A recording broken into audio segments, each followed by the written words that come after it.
بسم الله. أعوذ بالله من الشيطان الرجيم. بسم الله الرحمن الرحيم، والصلاة والسلام على أشرف المرسلين سيدنا محمد وعلى آله وأصحابه أجمعين. اللهم اشرح لي صدري ويسر لي أمري واحلل عقدة من لساني يفقهوا قولي. بسم الله.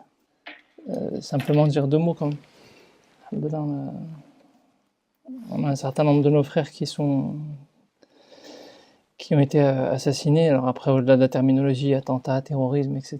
Bon, ça, vous en lisez suffisamment sur Internet. Honnêtement, la première des choses que je voulais partager avec vous, c'est que subhanallah, je me disais, enfin, une des premières réflexions que je me suis fait quand j'ai eu l'info, c'est on œuvre j'allais dire du matin au soir, ouais, décalé, pardon. On œuvre du mieux qu'on peut pour essayer de plaire à Allah subhanahu wa ta'ala, et on est là en fait et on se dit subhanallah, on sait même pas ce qui est accepté de la part d'Allah subhanahu wa ta'ala, on sait pas dans quel état on va mourir, on sait pas qu'est-ce qu'il y a de positif dans ce qu'on fait et qu'est-ce qui ne l'est pas, quelles sont nos réelles intentions, on va dire. Et Allah subhanahu wa ta'ala, il a choisi ces personnes. J'allais dire, personne ne sait qui meurt martyr et qui ne meurt pas martyr, c'est entre les mains d'Allah subhanahu wa ta'ala, mais ils sont morts un vendredi en allant à la mosquée, ils sont les témoins d'Allah subhanahu wa ta'ala, ils sont morts assassinés en fait, parce qu'ils sont musulmans, parce qu'ils ont été témoins de ce message-là, parce qu'ils ont été témoins de cette vérité, du monde de l'invisible, du rapport au monde de l'invisible, témoins du fait qu'il y a un créateur et qu'ils sont venus l'adorer cette semaine. Et je me dis, c'est quoi leur vie à ces gens? Pourquoi Allah subhanahu wa ta'ala les a choisis eux en fait? Et on n'arrête pas de parler d'islamophobie, pas islamophobie, de la terminologie, pas de la terminologie, mais j'aimerais bien connaître leur vie à ces gens en fait, juste qu'on puisse s'en inspirer en fait. On nous parle de leur vie à ces gens, subhanallah, c'est que je me dis, Allah subhanahu wa ta'ala, il les a pas choisis pour rien. Donc, au-delà de toutes les considérations, l'une des choses que le prophète alayhi salatu wassalam faisait beaucoup quand il y avait l'islamophobie, ça a toujours existé. Le prophète sallam, il est arrivé, ils ont commencé à le critiquer, ils l'ont insulté, ils ont torturé les musulmans. Faut pas s'attendre à autre chose, quoi. J'allais dire, c'est pas la première fois qu'il y a des musulmans qui sont tués sur la terre et ce sera pas la dernière. J'allais dire, c'est pas la première fois qu'il y a des gens qui sont tués tout court. C'est pas la première fois qu'il y a des actes débiles.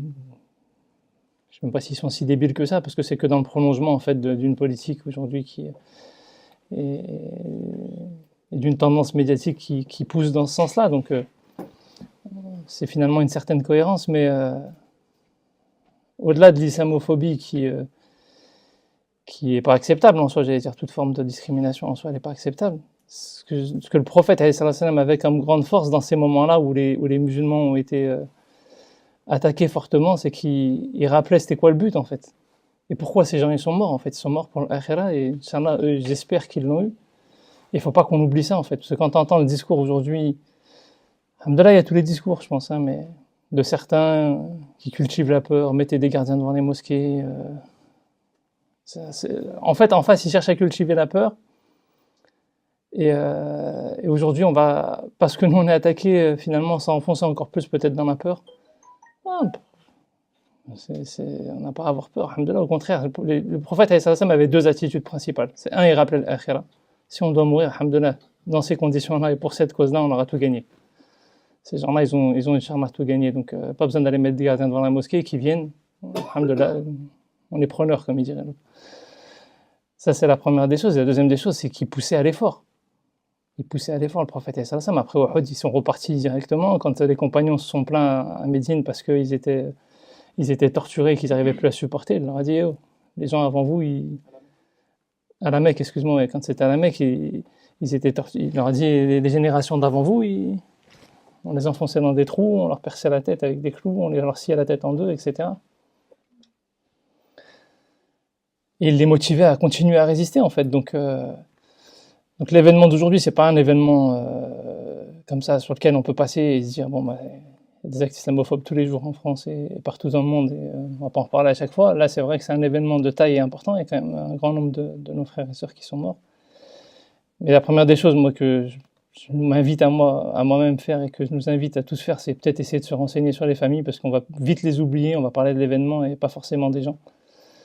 Et peut-être que ces gens-là, ils ont plus de choses à nous apprendre que l'événement lui-même. Si Allah subhanahu wa ta'ala les a choisis, c'est pas pour rien.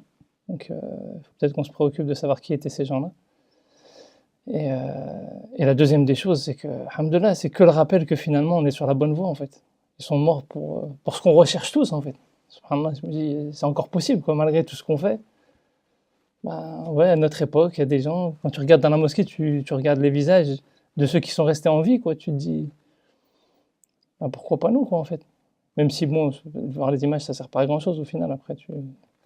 Mais c'est des musulmans comme on peut en croiser tous les jours, en fait. Donc l'espoir de l'akhira, il est là, en fait. L'espoir de l'akhira, il est à notre porte et il peut être donné à tout le monde. Faut pas cultiver la peur, au contraire. Des événements comme ça, c'est la garantie qu'on peut accéder à notre objectif. Pourquoi on aurait peur? Eux, ils l'ont eu comme ça, donc il n'y a pas besoin d'avoir peur. Ça nous donne encore plus de conviction qu'on peut atteindre notre objectif malgré nos faiblesses, malgré nos manquements. Et puis surtout, il faut que ça nous remette en marche. Alhamdoulilah. S'ils ont eu l'audace de faire ça, c'est aussi parce que on n'est pas assez présent, qu'on est peut-être trop sur la défensive, à vouloir protéger la communauté, c'est bien, mais on a plus que ça à apporter. Il y a un manque de valeur dans la société, on crée la division dans la société, et nous, on est là pour réunir. On est là pour créer du lien et empêcher ceux qui veulent diviser de continuer à diviser, donc on va être un rempart contre eux. C'est pas suffisant de dire c'est pas normal de laisser de diviser, c'est pas normal de discriminer, il faut être un rempart contre ces gens-là, il faut maintenant s'opposer à eux fermement, parce que il y a des commanditaires de cet attentat d'une certaine manière. Et les commanditaires, c'est des gens qui promeuvent ce type d'attitude, quoi, implicitement. Donc voilà, quoi, en gros, faut pas qu'on se laisse envahir par le climat de la peur, souvent quand il y a des événements comme ça. Alhamdoulilah, je pense qu'il y a du khair. Et surtout, franchement, s'il y en a qui ont le temps d'aller se renseigner sur les personnes, moi ça m'intéresse fortement. Je me dis comment Allah subhanahu wa ta'ala, il a choisi ces gens. Enfin, comment? Il choisit qui il veut, mais khair, Inch'Allah.